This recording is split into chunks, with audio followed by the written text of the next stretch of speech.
les cadres de l'MRDP, ici dans le plateau de Minembwe, ils vont dire une chose par rapport avec la situation.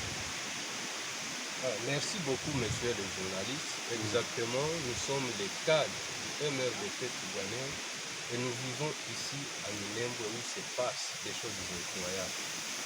Sur ce, nous avons une petite déclaration que nous allons lire ici. Je ne sais pas si vous êtes prêts. Merci beaucoup. Nous disons qu'une hécatombe a été évitée de justesse. Les FARDC et l'armée burundaise ont bombardé l'université Ebenezer de Minembwe et ont ciblé le personnel éducatif. Et donc, ce mercredi 22 avril 2026, aux environs de 19h, les FARDC et l'armée burundaise ont lancé des bombardements meurtriers sur l'université Ebenezer de Minembwe dans la province du Sud-Kivu. Le bilan matériel est lourd, notamment les réfectoires, la radio universitaire, Goma ya Amani et les bâtiments des bureaux administratifs ont été touchés. Par miracle, les élèves, les étudiants, les personnels académiques et les travailleurs journaliers présents sur les sites ont échappé à un massacre. Seule l'absence de cours à cette heure tardive, notamment à 18h, a été la chance pour toutes ces personnes. Ces bombardements s'inscrivent dans la continuité du plan de déracinement systématique de la population qui vit à Minembwe, exécuté par les FARDC, l'armée burundaise et leurs supplétifs FDLR, Wazalendo et d'autres que nous ne connaissons pas. Ils ciblent délibérément les civils et les infrastructures vitales. Les faits récents. 1. À Kiziba, par exemple, mardi 21 avril 2026, le bombardement des drones ont une maison en matériaux durables appartenant à la famille Gadjou, ainsi que d'autres habitants à Ilundu et à Katengi. 2. À Minembwe Centre, les frappes aériennes se rapprochent dangereusement des zones densément peuplées, semant la terreur par-ci, par-là. Aujourd'hui donc, la population vit dans la terreur et la désolation. L'université Ebenezer de Minembwe, qui accueille des centaines d'étudiants et d'élèves du primaire au supérieur, est paralysée. Les activités académiques sont suspendues. Les parents angoissés s'interrogent sur l'avenir et la sécurité de leurs enfants. Nous condamnons avec la plus grande fermeté ces actes constitutifs de génocide visant les personnels de l'éducation et un établissement d'enseignement perpétré par les FARDC, l'armée burundaise et leurs supplétifs. Ce que nous exigeons: 1. L'arrêt immédiat des bombardements contre les civils et les infrastructures civiles à Minembwe. 2. L'ouverture urgente d'un dossier judiciaire par les instances nationales et internationales compétentes pour poursuivre les auteurs et les commanditaires de ces crimes. 3.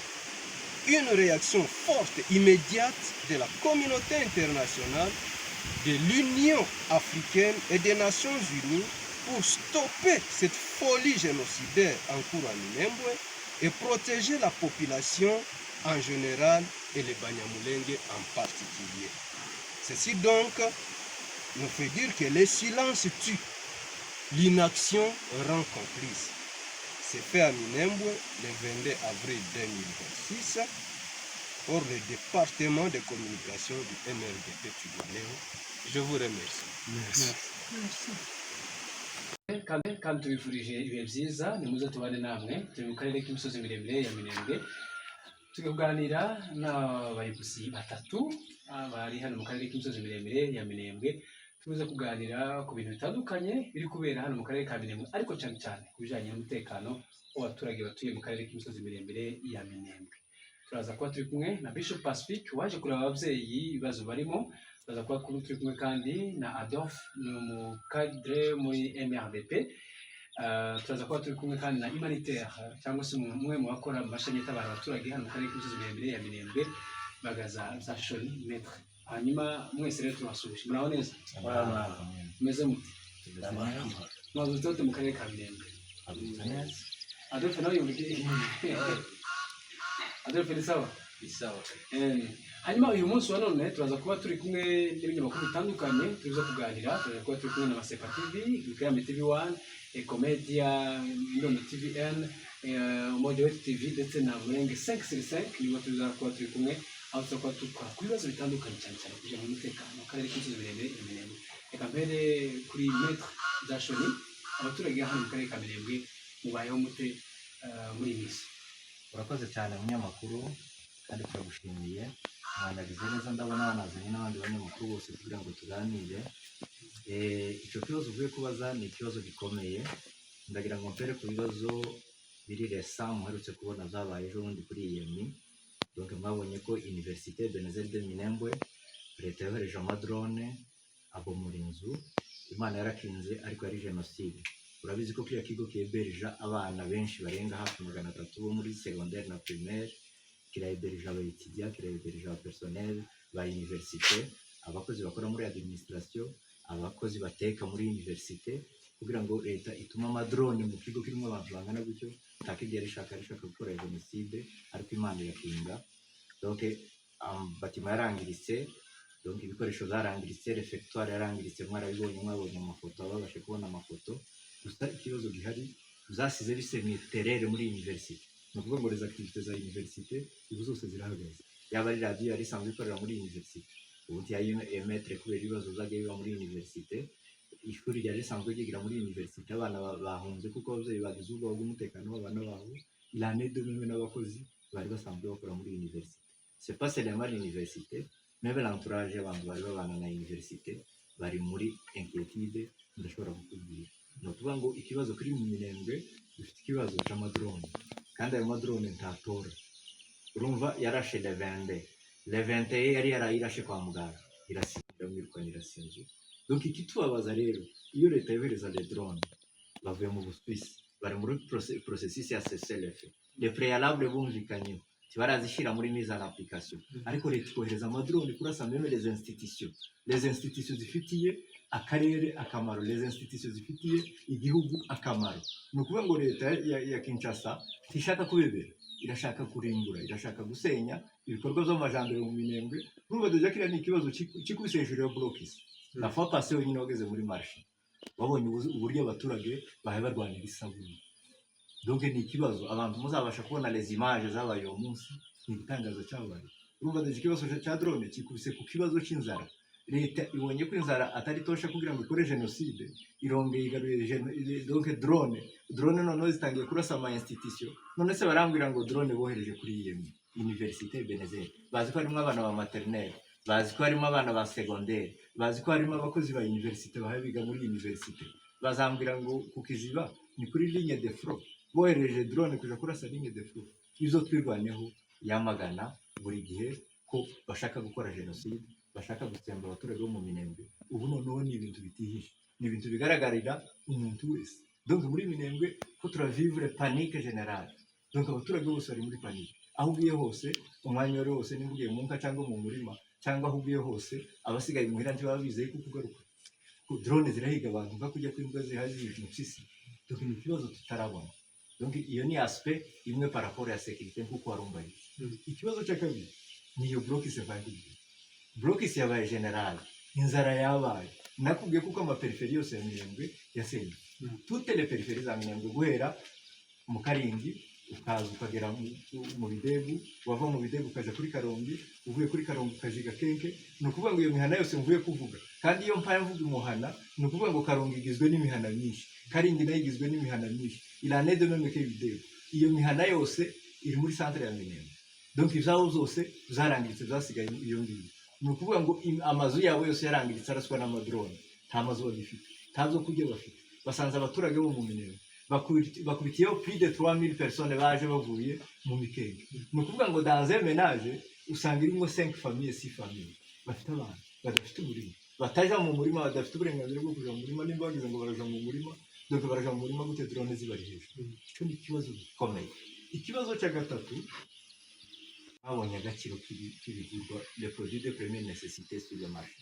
Isabune kundo ndakiragura 3000 francs, yagera mu Minembwe ikagura 100000 francs. itije y'isabune abayizi mwarayibona agasabune ka nyota ndavuga nyota kuko abantu benshi bazi isabune ya nyota sur le marché kiragura 25 000 20 000 isabune agasabune kamwe ka nyota ni ukuvuga ngo les coûts de vie sur le marché nubwo bibuze abaturage batabe babasha no kubibona. Imaginez un verre du sel sur le marché hano mu Minembwe kiragura ibihumbi 30. Ni ukuvuga ngo 1 kilo kiragura ibihumbi 100. Mutekereze namwe izo bintu amafamiye amwe agezaho abana batangiye kurya izo kurya by'ibijana nta assistance humanitaire n'imwe igera mu Minembwe. Kandi uzi ko le préalable zo muri Suisse bavuze ko bagomba gushaka obeze ukuntu abaturage ba acceda ku ma assistance humanitaire, ariko mu Minembwe c'est autre chose. Au contraire, lieu kugira ngo tugire icyizere ko zenda abantu bazaba assiste, ibitero bikomeje kuba dijoro jour. Mu gitondo mwazindutse mu njunde mu Budego, mwazindutse mu njunde zivuga za Gakenya, barasa imbunda ziteye ubwoba, imbunda zituma abagore bafite amada bayasuka, imbunda zituma inka zifite amezi ziramburura. Donc ubwo nibwo buzima population mu Minembwe ibayemo, mu buzima buteye agahinda, mu buzima bubabaje, ni ibintu zo kwirebera n'amaso kubatwumva ukagera mu Minembwe nyine ukibonera uko abaturage babayeho. Kandi vraiment je n'exagère pas, ils ont vu kuvuga niko bimeze. Murakoze cyane. Adolphe, vous êtes un cadre de l'MRDP à Minembwe. Quelle est la réalité que nous vivons ou que la population est en train de souffrir ou de traverser? D'accord, merci beaucoup, cher Faustin. Pour vous présenter la situation sécuritaire actuelle de Minembwe, moi je vais devoir rentrer dans l'histoire. Et je sais que vous êtes des intellectuels, vous avez étudié, vous connaissez ce qu'on appelle le siège, je présume. En fait, le siège, c'est une tactique militaire qui a été utilisée à travers l'histoire de ce monde, qui vise à perpétrer des actes génocidaires, la population d'accéder à la nourriture, aux médicaments et toute autre sorte de choses qui devraient aider la population à se vivre. Maintenant, je vais vous citer quelques cas. Il y a par exemple le siège de Constantinople, mais c'est non. Mais le plus grand siège du monde, ce fut le siège de Kaliningrad. Kaliningrad, c'est un ex-URSS. C'est l'actuelle ville russe aujourd'hui de Saint-Pétersbourg. Donc, pendant environ 870 jours, Adolf Hitler avec son armée ont entouré cette ville où il y avait des millions d'habitants. La gravité est allée jusqu'à ce que la population ait pratiqué ce qu'on appelle le cannibalisme. Ça veut dire quoi? Il fallait que certains meurent pour que d'autres survivent. Donc vous vous levez le matin et voilà, c'est votre père, votre mère et vos frères qui vont devoir vous manger pour qu'ils survivent. Maintenant, revenons à Minembwe. Minembwe aujourd'hui est encerclé de tous côtés. Minembwe aujourd'hui, vous ne pouvez pas y trouver à manger. Je continue à m'étonner comment la population survit. Vous n'avez pas les savons, vous n'avez pas les médicaments. Et tout cela, c'est parce qu'il y a une décision politique qui a été prise par le pouvoir de Kinshasa de chercher, je ne sais pas à faire quoi. Est-ce que c'est déraciner la population qui vit à Minembwe? Est-ce que c'est tout simplement un massacre programmé? Je ne suis pas en train de comprendre. Mais un fait qui est plus grave encore, plus que tout ce que j'ai dit, c'est que, en plus de ce qui s'est passé à Kaliningrad, à Minembwe, il y a une pluie de bombes. Et ces bombes, moi je les appelle des bombes aveugles. Ces bombes ne choisissent plus entre personnes humaines, le bétail, la récolte de la population dans les champs. Tantôt, ce sont des femmes vieilles, sans défense, qui sont tuées. Tantôt, ce sont des enfants. Tantôt, ce sont des pauvres femmes. Tantôt, ce sont des vaches, tout simplement, qui sont bombardées, lâchement comme ça. Et tantôt, c'est la récolte dans les champs de la population qui est dévastée. Et cette situation est inacceptable. Et nous savons que tout le monde est au courant. La communauté internationale est au courant. Tous les Congolais sont aujourd'hui au courant de ce qui est en train de se passer ici. Si je fais la jonction entre Kaliningrad et Minembwe, il y a ce que je peux appeler une corrélation comportement de la population de Kaliningrad lorsque la situation s'est détériorée. Elle s'est rangée derrière son armée. Cette pauvre population. Et là, donc, l'effort de guerre a augmenté. La population a compris qu'il y avait un seul choix. Soit mourir, soit vivre. Alors, qu'est-ce qu'on fait? On choisit la vie. Et comment vous allez vivre? En essayant de résister. Mais vous allez résister comment? En essayant d'être fort mentalement. Et au lieu que la situation devienne à l'avantage de l'armée allemande à l'époque à Kaliningrad, la situation s'est inversée. La ville de Kaliningrad a été libérée par ses militaires et son propre peuple. L'armée soviétique à cette époque a poursuivi l'armée allemande jusqu'à Berlin. Et nous connaissons tous les sorts de M. Adolf Hitler. Il a fini une corde au cou. Et c'est lui-même qui s'est pendu. En tout cas, je suis sûr que vous connaissez tout cela. Maintenant, si vous revenez à Minembwe, je me demande quelle est la compréhension de la situation du pouvoir de Kinshasa. Parce que lorsque la situation sera telle que les choses se sont passées à Kaliningrad, qu'est-ce qui va arriver? Ça sera le peuple congolais contre un pouvoir.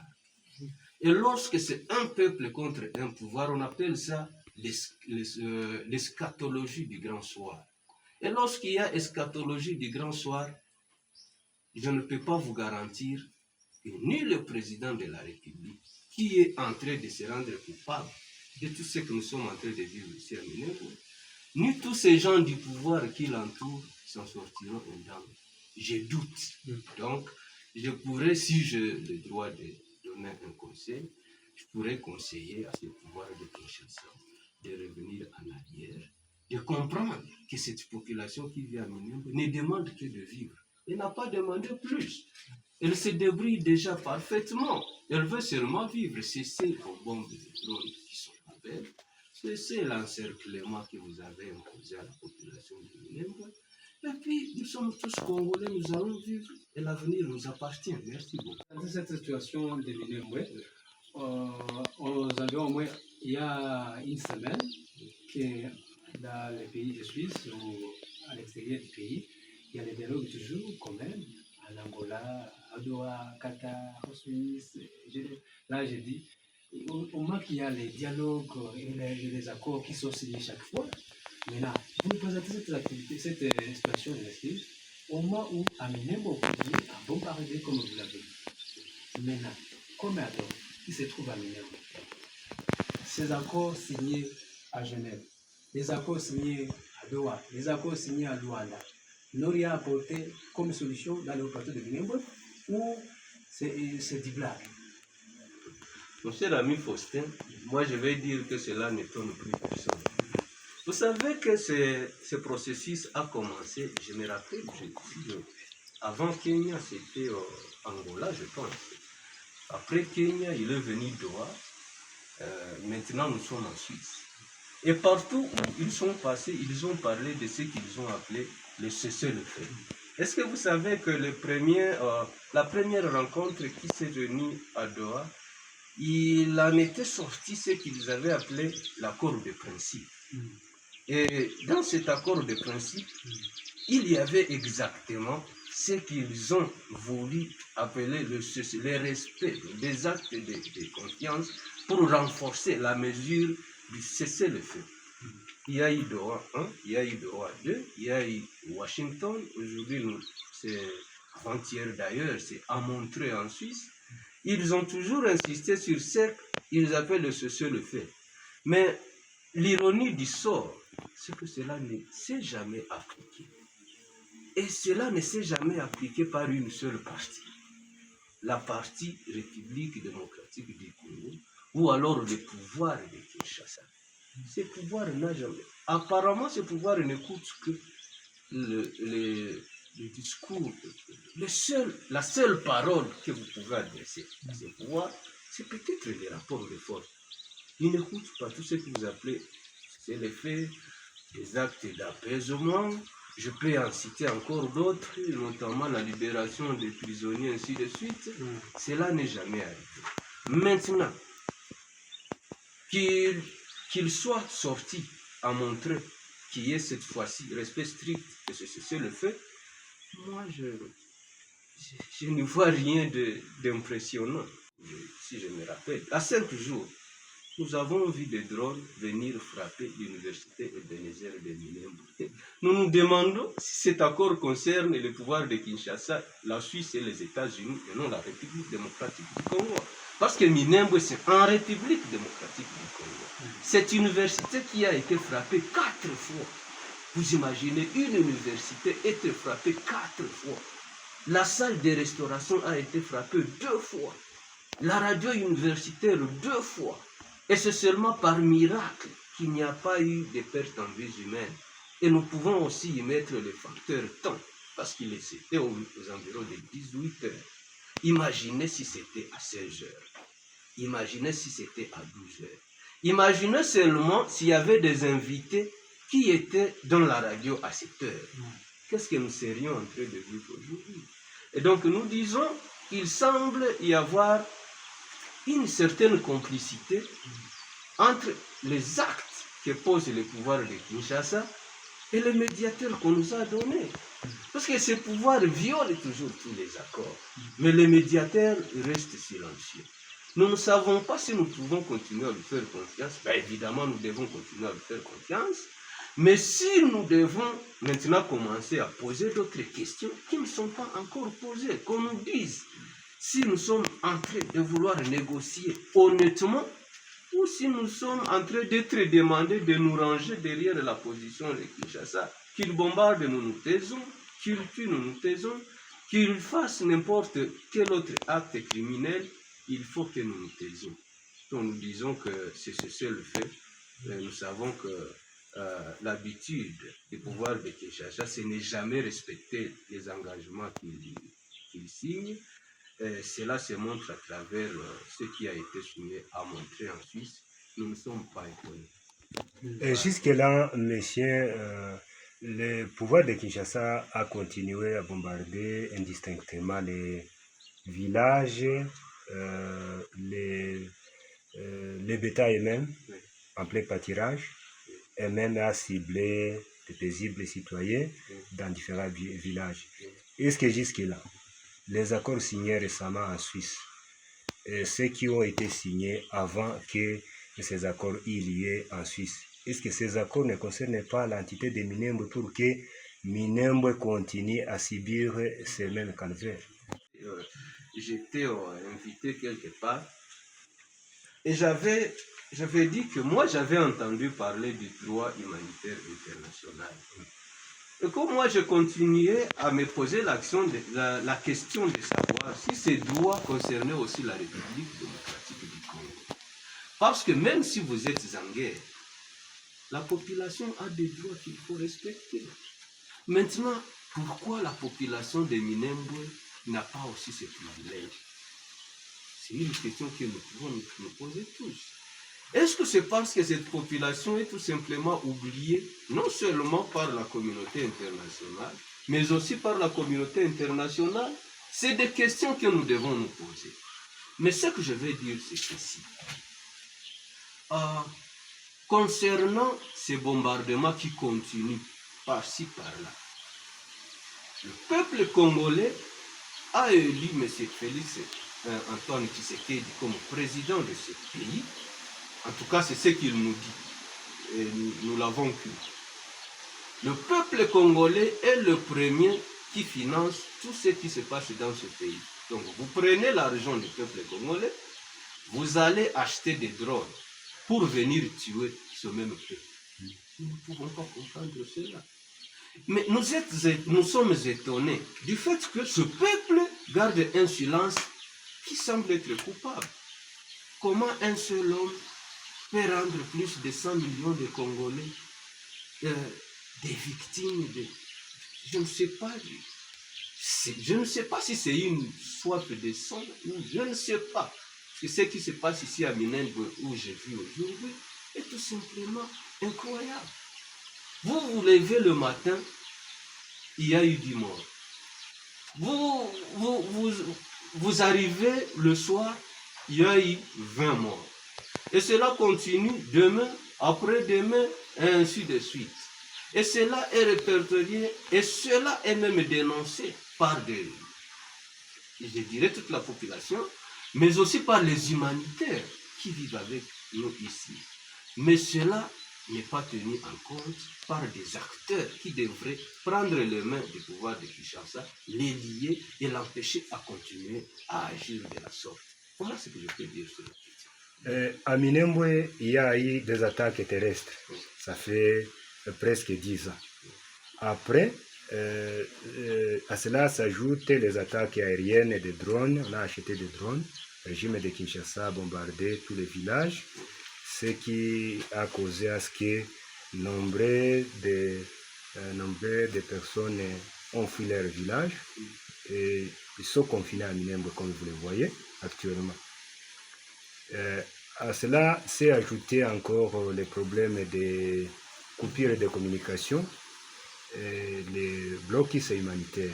Pour le moment, la population de Minembwe n'a pas accès, c'est impossible, pour arriver sur le marché, acheter les biens de première nécessité. Pensez-vous que la solution de la sortie de cette crise-là, c'est laquelle? Très intéressant. La coupure de la couverture de communication. Vous savez pourquoi à Minembwe il n'y a pas de réseau téléphonique? Je vous le dis. C'est tout simplement pour empêcher à la population de dénoncer et d'envoyer le plus loin possible les dégâts qui sont en train d'être causés par la dangerosité des actes criminels que M. Félix Antoine Tshisekedi a ordonné à son armée, à l'armée burundaise et à leurs supplétifs de commettre contre la population de Minembwe. Nous pouvons dire ça. Maintenant, vous avez voulu parler de conditions humanitaires. Oui. C'est une catastrophe. Mais vous êtes sans ignorer qu'ici, manger des fruits, un problème récurrent. Vous savez que nous n'avons pas de savon ici. Mais quelle est la conséquence lorsque la population ne peut pas accéder au savon? Comment vous allez couvrir vos besoins hygiéniques? Et lorsque les besoins hygiéniques ne sont pas couverts, quelles sont les conséquences? C'est l'émergence des maladies hydriques. Mais ces maladies hydriques, nous pouvons en citer certains en tout cas. La diarrhée, le choléra, la dysenterie, ainsi de suite. Mais nous connaissons la dangerosité qu'elle représente. Vous n'avez pas de savon, vous faites face à ces maladies, vous n'avez plus besoin de combattre pour exterminer une population. Vous l'avez déjà exterminée d'avance. Et c'est ça la démarche du pouvoir de Kinshasa. Mais moi je dirais que Dieu est encore avec nous, en tout cas peut-être jusqu'à la fin. Et nous pensons que du fait que nous ne sommes pas encore exterminés, parce que nous sommes encore là, nous parlons, vous nous voyez, et donc nous allons continuer à résister. Et dans l'avenir, je suis persuadé que les choses vont changer. Ceux qui ont voulu nous tuer tous, peut-être qu'ils seront à notre place. En tout cas, je ne voudrais pas dire qu'on tuera quelqu'un, mais je dis que la vengeance de Dieu devra s'appliquer sur les bourreaux de la population de Minembwe.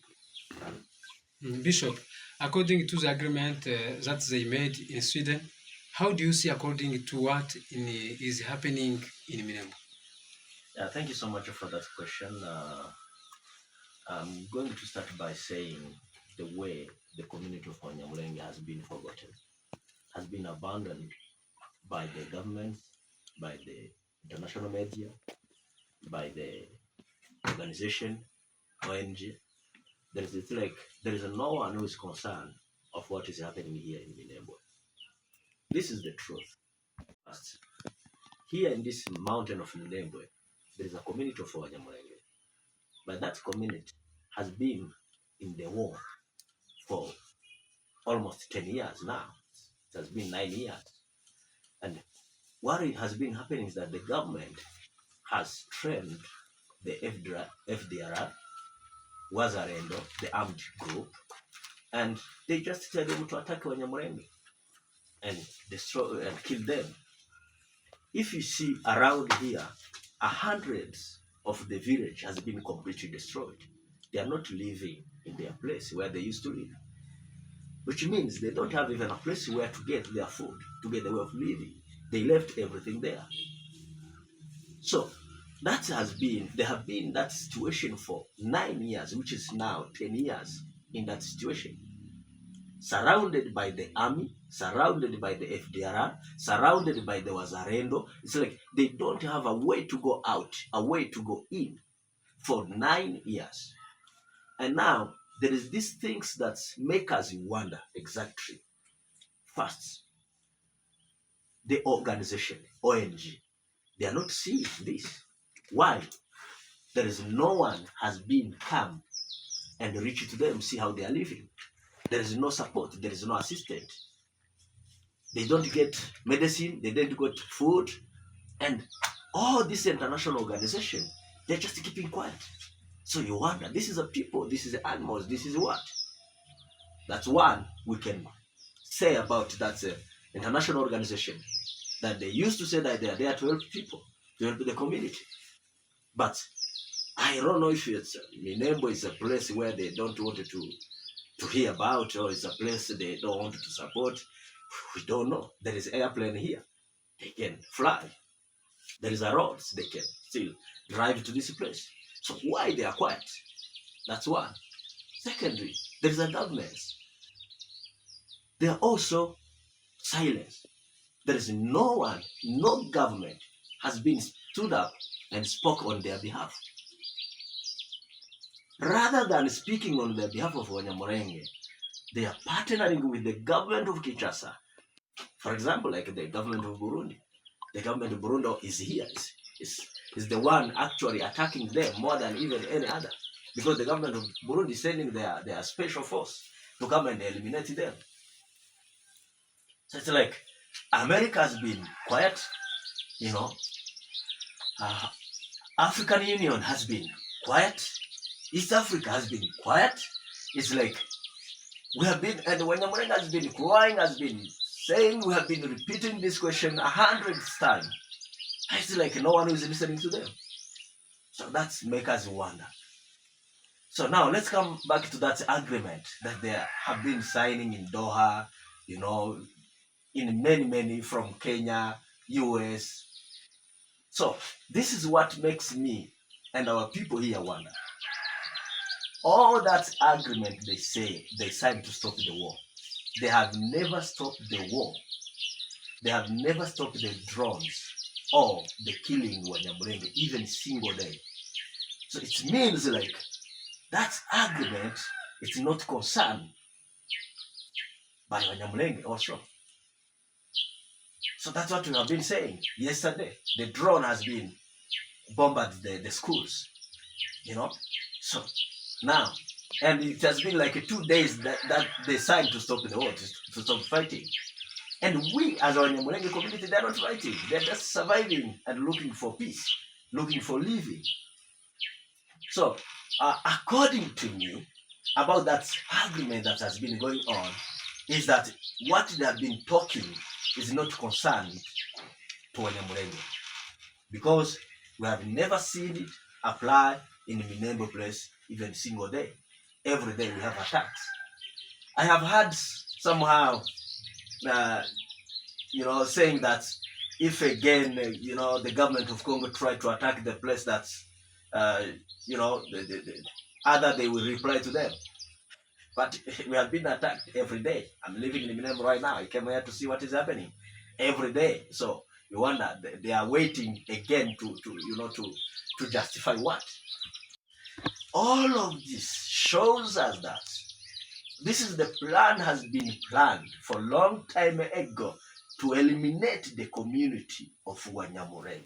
It's like they don't want to see them living in this mountain. That's actually the case, because there is no way the international organization keep quiet. There is no way the media can, international media, can stop saying about it. There is no way the government can look like there's nothing is happening. So there is no way this agreement that has been having signed never applied here in Minembwe. And you say that it's just for in vain. You know, it's like they forget about it, or maybe, you know, they don't understand. No, they have satellite. They have intelligence. They have everything. They see, they watch. They can send investigation and see what is happening, which means they know the truth. But this is the question. Is it the entire world come to the agreement to eliminate this community? Of course, there is this superpower countries. For example, Kisegeti, because of the money he has, because he is a president, he can influence, he can use the money to make media be silent. He can use the money to make the government be silent. For example, the other day, he gives the entire country mineral to the US. What he was looking there, it's like, you, America, just be silent. Be silent until I'm done with these people. So because the America is looking for the interest, what they does? They just keep quiet. They say, okay, stop there. So this is what I feel like we should never stop, or we should never agree with what is happening to ourselves. So, no, I don't know exactly if you say that we should not stop, because I don't understand exactly what we can do. But the truth is like, there is this plan needed to be announced, need to be declared, need to be documented, need to be shown to entire world that this community of Wanyamulenge Tusi has been planned to destroy, to kill them, to eliminate them in this mountain. I don't know the reason, but that's what is happening. And that's what we should understand. And now, as a community of Wanyamulenge living here, start looking for the solution according to the real problem we are facing with our government. That is a plan of genocide has been planned. The same thing that happened in Rwanda is the same thing which is happening. In Rwanda, the genocide happened when all the international silence. That's what is happening. So the problem, and that's how I understand what is happening there. What is going on is just, it's like, the way you give a people, a children, you give them like a sweet, we call it a bombo. You give him sweet to stop crying. Actually, that's what they are doing to the international, to the organizations. Like, they give them something, they say, you just don't say anything. But it's something needed to be addressed correctly the way it is. Thank you very much.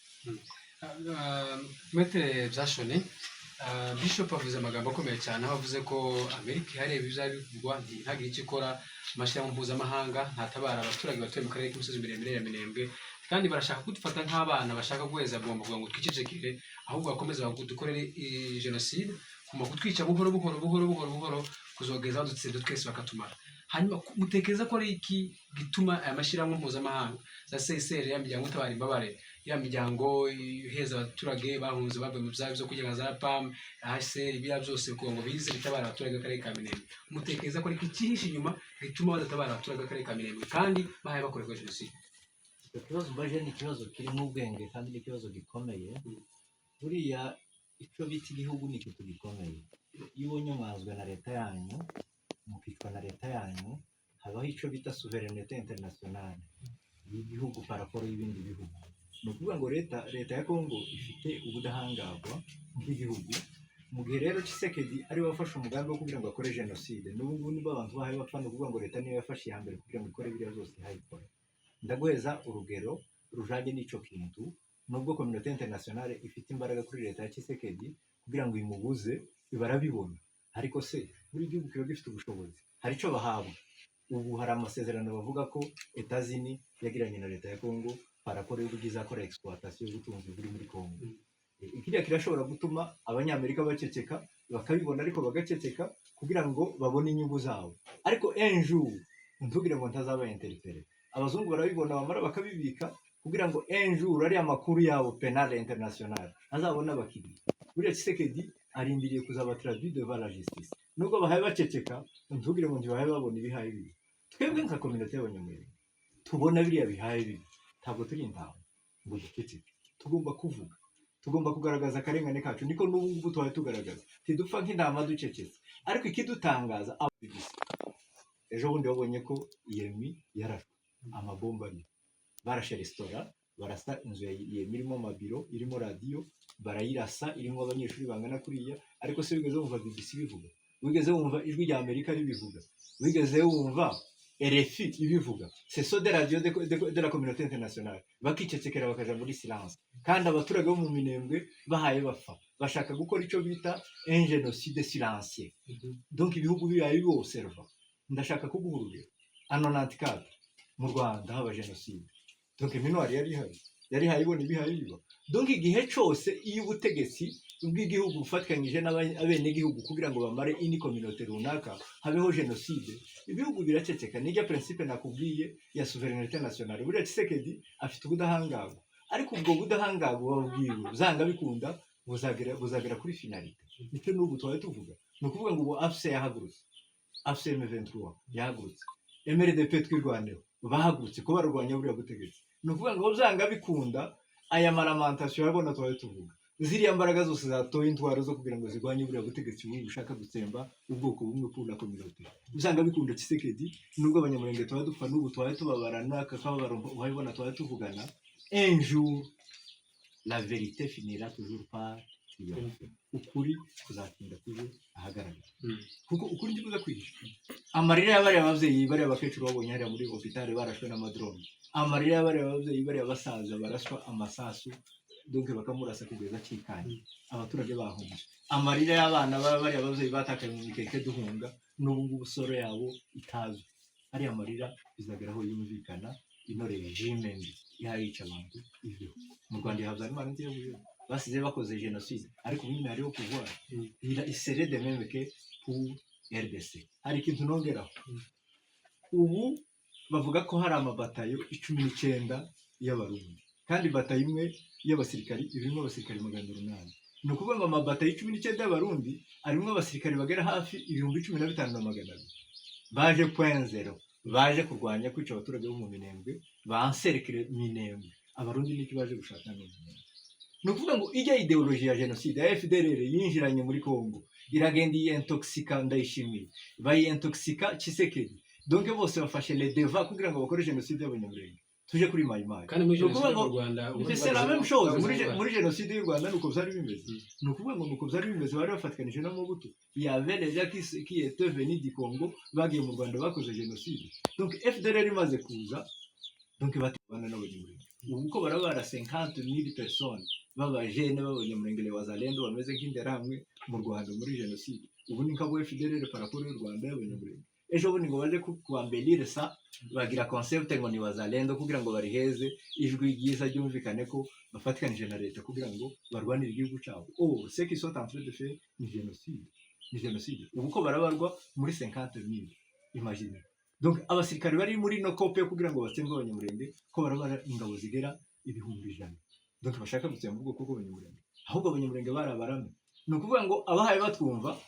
kuba tukiri mu Minembwe ni favere gusa y'Imana ariko ibitera ibyo bituri hejuru n'uburyo bwo gushaka uburyo bwo twica donc birahari nico gituma twebwe donc uduhamagara kugira ngo dutange igitekerezo dupfana ururimi mu kanwa nk'indama nico gituma ubona dutaka tukagira ngo zenda communauté internationale zatugirira impuhwe amaradiyo internationale azabivuga bavuga karengane twaye dupfa kugira ngo tubone abo dutabara nubwo turasaba na Sydney amasezerano ya Washington bari mu masezerano ya Washington abantu bari bapfa mu Minembwe nta n'umunsi n'umwe bigeze bahagarika ngo bave babanje doa igihe bari doa abantu bari bapfa mu Minembwe baje Washington abantu n'ubu ko barapfa mu Minembwe ejo bundi bari muri Suisse donc babonye drone ukuntu yarashe university warayibonye ukuntu yagiye itsembi ari kugeza no ku matungo kugeza no ku myaka abagenzi banje babivuze ni ukuvuga ngo ni ikibazo gikomeye la communauté internationale itagize ngo ihagarike Tshisekedi jenoside iri yankuru hari n'ige bashobora no kumara abantu nubwo tuvuga ngo twirwane irahari ariko itabonye ubutabazi abantu boshira recommandation yanje rero ni iyi ku muntu ugize iminsi observa ibibazo bibera muri kano karere donc imbaraga gusa dusigaranye ikintu bishobora kuramira abanyamurenge basigaye muri Kongo bakabasha kubaho ni FCM23 MLDP twirwaneho kuko nibo batoye impunzi ayandi mavoie yose de solution twaramirije twaravuze ariko ça n'a pas donné la solution gusa ikibazo ni communauté internationale iri mu kuzinjirira babonye la fois passé bari badibere Uvira ngo baribere Uvira dutangira kubona umuntu blocage iragabanuka ariko ejo bundi basabye ko abantu bava muri Uvira M23 biva muri Uvira les mêmes jours twahise tuja muri blocage total babonye coup de vue y'ubuzima buri mu Minembwe ukimeze Jesuwe yaje nuko bari abantu nimba relema ari amasezerano adashizwe mu bikorwa donc M23 ni progress ibashe kuramira abantu dans le cas contraire izabaye carton izabaye notre zone mu Minembwe exposé pour un génocide kandi il y a un génocide les indices zayo ziri palpable même par un enfant arabona ibimenyetso bigaragaza neza ko génocide vous-même vous avez observé ce qui s'était passé au marché la fois passée ingene abantu abavyeyi bariko barwanira isabune imwe abantu bagahambira gukandagirana donc on avait manqué comment gérer la situation ça c'est un problème il est très grave la communauté internationale igomba gusortir de son silence les autres Congolais qui ne sont pas les Banyamulenge et quand ils trouvent qu'ils sont très nombreux et ils cherchent la paix, ils cherchent la cohésion sociale, ils cherchent comment vivre avec les autres dans la société. Donc bashigikira abanyamurenge babonye communauté chi ibukavu babayeho neza kuri Goma babayeho neza pourquoi ne pas chercher la paix à Minembwe dufatikanyije de commun accord avec les chi modérés avec les Banyindu modérés puisque déjà Minembwe c'est pas une entité igaragaramo abanyamurenge gusa vous voyez à côté de moi il y a un chi la fois passée j'étais avec Erega et qui sont à Minembwe et qui sont en vie qui circulent librement et à l'aise mais aucun munyamurenge qui peut piétiner à Fizi. Et pour vous montrer que les indices du génocide sont palpables. Et sont ici, ils circulent librement, ils marchent librement, nous mangeons avec eux comme donc n'importe comment. Mais personne de Mouniamurenge qui peut arriver dans une entité où il n'y a pas une Mouniamurenge. Donc vous osez piétiner à Fizi, directement, on te tue. Mais il y a celui qui a été mangé. Même ceux qui sont dans les gouvernements et qui se disent conseillers à la présidence. Lui-même ne peut pas piétiner à Fizi. Il ne peut pas piétiner à Fizi. Moi, je te dis que, au lieu d'être comme Congolo, moi, je préfère d'être en Dolo. Sinon, il est en prison. Ne croyez pas que ce qu'il disent, c'est ce qu'il sent dans lui. Et tu sais que tu connais ce qu'il est en train de faire avec les gens comme Congolo, avec ces autres, les gens spoilés, les autres. Ils sont en train de les utiliser aujourd'hui. Un jour, ils vont les vomir. Et ils vont subir les mêmes sorts que le sort qui a été subi par Majoro et Kamize. Dushaka kunganira kuri icyo kibazo yabajije nkoresheje Kinyarwanda warubajije impamvu iriya miryango yose icecetse niba hari ikintu runaka kibyihishe inyuma iyo bavuze ngo jenoside plan yateguwe y'ubuziki ni ukuvuga ko iyo myiteguro iba yarabaye n'iyi iya mbere ni ukubanza gutandukanya bwa bwoko ko ari bubi ko bugomba kwicwa bakabutesha agaciro noneho bamara kubutesha agaciro andi moko baturanye bakabwanga kugira ngo bazakoreshe ya moko kandi icyo cyarabaye icya kabiri baba bafite inzira z'uburyo bwose bwo gucecekesha amahanga barabanza bakagenda n'ubundi bwa bwoko bakabivuga muri ba bayobozi ubu bwoko buratugoye ubu bwoko ntibwumva ubu bwoko bumeze gutya noneho bakabuharabika they destroy their image so that whoever will hear about them will say hey nigeze kubona nimwe muri Kenya ku bipangu by'abanyakenya buryo nka kuriya bigeze kwandika ngo shiemesha imbwa zibyana ku bipangu by'abanyakenya bakandika ngo kuna Munyamulenge nukuvuga ngo hano hari umuntu urangamye muri uhageze urapfa urumva so nukuvuga ngo babanje guharabika isura y'abanyamurenge mu mahanga yose mu bihugu kugira ngo ibihugu amahanga abange yumve ko ari abantu babi kugira ngo ntiyazagira umuntu uzagira gute ubavugira yazagira umuntu ugira gute ubitaho so ariyo miryango mpuzamahanga ifasha abatishoboye bayigeraho bakabwira ati bano bantu ko barataka ariko bimeze gutya bagakoresha amafaranga kugira ngo bagire gute baceceke ari zino media zigerwaho none se ntimujya mubona ko iyo ugize ikinyamakuru runaka kivugira hano kiba gikuraho muri YouTube none se kubera iki bagikuraho it means mbere yuko jenoside ishyirwa mu bikorwa ibyo bintu byose birabanza bigategurwa kuko bitateguwe ntibyashoboka. So that's what has been happening, and that's why you see all the community, international community, that's why you see all the governments, that's why you see all the medias, that's why you see all the government, the president, all the influential people, they're just quiet. They're not saying anything. Why? Our image has been destroyed in their face. Niyo mpamvu rero ikibyisha inyuma niyo myiteguro yabaye kandi n'ubu nyine ikomeje. Murakoze. Rero sinzi Bishop, hari manifestation yabaye muri Kenya ndetse no muri Amerika n'ahandi yamagana nyine ibyo gukorerwa abanyamurenge bari hano mu karere, ariko iyo manifestation iba hari bamwe bari kuyirwanya.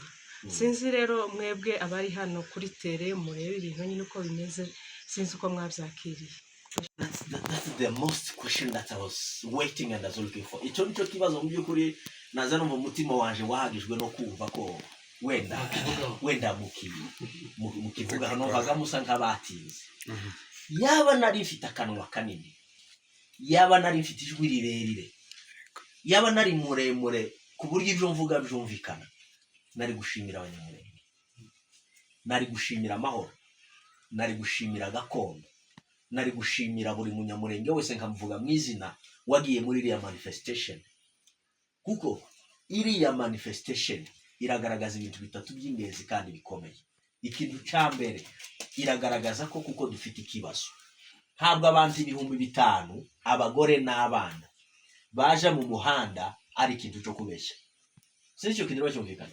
Tiwatega indege ngo uve muri states zitandukanye uje Washington ari ukubeshya.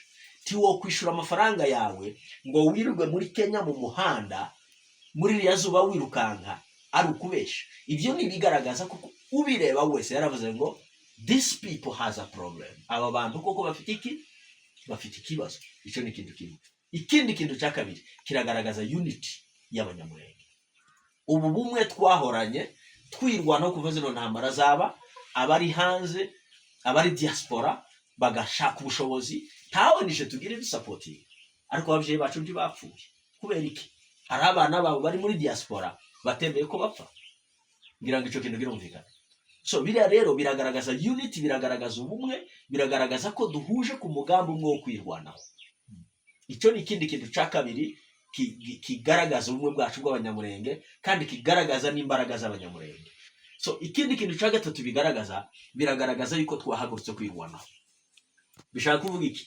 Habe nubwo Kiseketi yakoresha amafaranga angana gute, habe nubwo yakoresha imbaraga zingana gute ngo bribing ama medias, abanyamurenge tuzabageraho kandi tuzabaprovinga wrong. Why? We have that capacity, we have that power, we have that unit. We have determined to fight for our life. So nukuvuga ngo nta kintu na kimwe ho bigeze kigaragaza ko kwirwanaho kwacu gushobora guhagarara.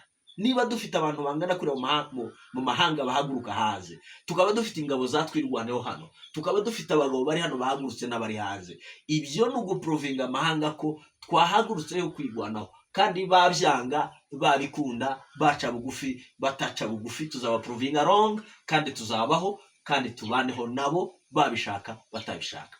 So ibyo ni ibintu rero mu by'ukuri byagaragaje imbaraga z'umunyamurenge, aho abantu bose bavugaga ati bano bantu bimeze gute, birasa gute, ntituzi ibyabo, ariko abatwibeshaga yuko tudafite imbaraga tutari organize babonye yuko ibyo batekereza atari byo.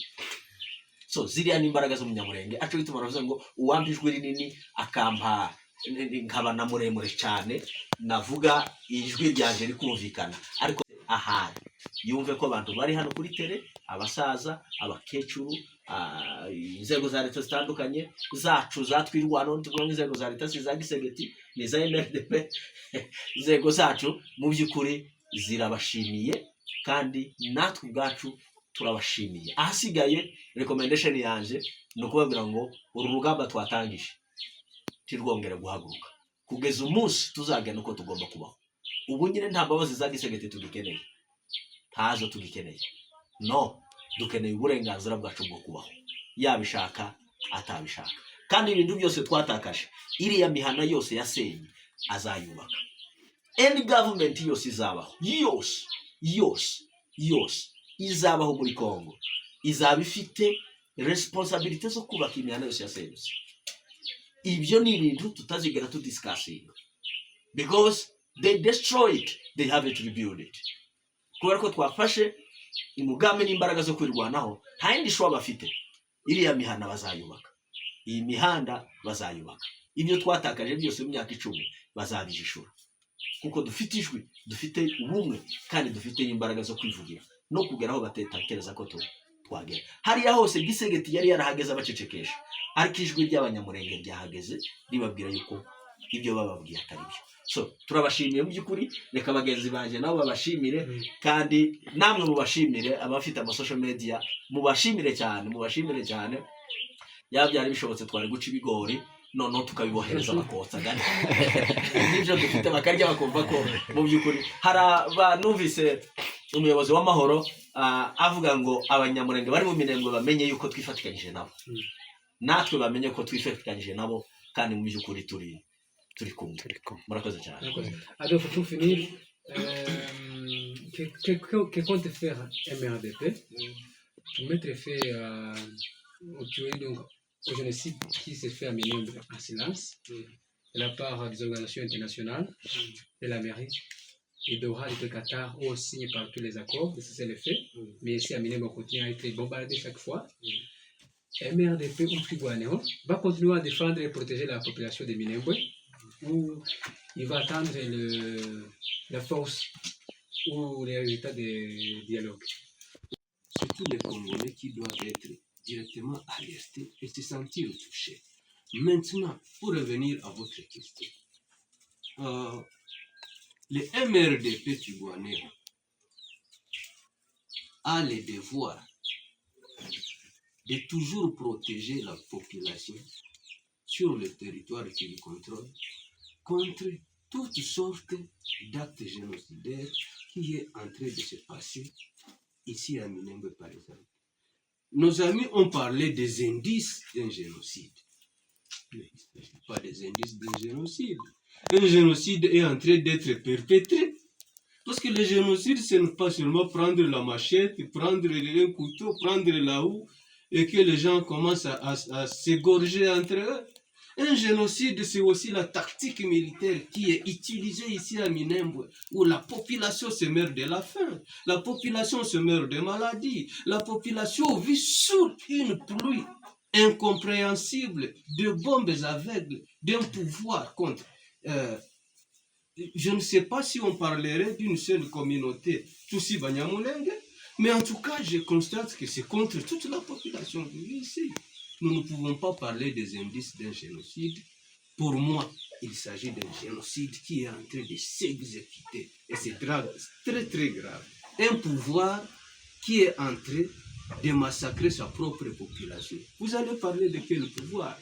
Je suis totalement content que vous m'ayez posé cette question, parce que le MRDP Twirwaneho a le devoir de protéger la population et continuera à la protéger contre ce genre d'actes génocidaires du pouvoir de Kinshasa. Voilà. Merci. Reka tugane ku musozo neza ijambo rya nyuma Maître Imana ya Gazashoni cyo gushobora kuvuga. Murakoze cyane. Nagira ngo nshimire bari abantu bakoze manifestation muri Amerika, bakoze manifestation muri Kenya. Normalement manifestation yari kubera hano mu Minembwe, ariko se turayikora amadrone turi hejuru. C'est une équation. Urabona deja population iri agromere hano, twese twakagaragaje umwabaro abantu bari mu ibarabara kubera ko bana tukubira tugaragaze umwabaro dufite. Kiriya rero bakoze, donc bakoze manifestation à notre place. Uko twebwe drone. Autre question, je voudrais revenir sur ce que notre ami concernant les manifestations qui se sont passées, je crois aux États-Unis, au Kenya et ainsi de suite. Je suis vraiment sûr que j'ai bien compris ce qu'il a dit. Alors, je trouve que c'est une nouvelle, une bonne nouvelle. C'est ce que nous attendions. Cela veut dire que le travail que nous sommes en train de faire ici sur le terrain commence à produire ses effets. Maintenant, je voudrais dire que Malheureusement pour moi, c'est encore insuffisant. Ces manifestations devraient se multiplier partout à travers le monde. Je voudrais qu'on en parle à Tokyo, qu'on en parle à Paris, à Bruxelles, en Suisse où a été déplacé les négociations pour le moment. Mais je vais surtout insister sur la République démocratique du Congo. Ces manifestations, peuple congolais, vous devez comprendre que ce qui arrive pour la population qui vit aujourd'hui à Minembwe, et je ne voudrais pas parler seulement de la population banyamulenge, parce qu'il y a ici, il y a toutes sortes d'autres communautés congolaises, les Bashi, les Bafuliro, les Babembe, les Banyungu, les Baluba. En tout cas, moi, je rencontre un peu tout le monde, et je sais qu'ils sont ici. Maintenant, je voudrais que ces manifestations commencent même par ici. Que toutes ces communautés se mettent ensemble. Ils ont le droit de faire valoir leur voix. Mais que ces manifestations continuent à Bukavu, à Goma, à Lubumbashi, à Mbujimaï, à Kinshasa. Le peuple congolais doit comprendre que ce qui arrive à Minembwe aujourd'hui peut arriver demain à Kisangani. Et maintenant, si ça arrive chez vous à Kisangani, vous voulez que la population qui a été décimée sous l'œil regardant de tout le peuple congolais, cette population qui vit ici, le peuple congolais doit soutenir le peuple congolais. Peu importe là où vous vous retrouvez, vous devez vous sentir comme un seul homme.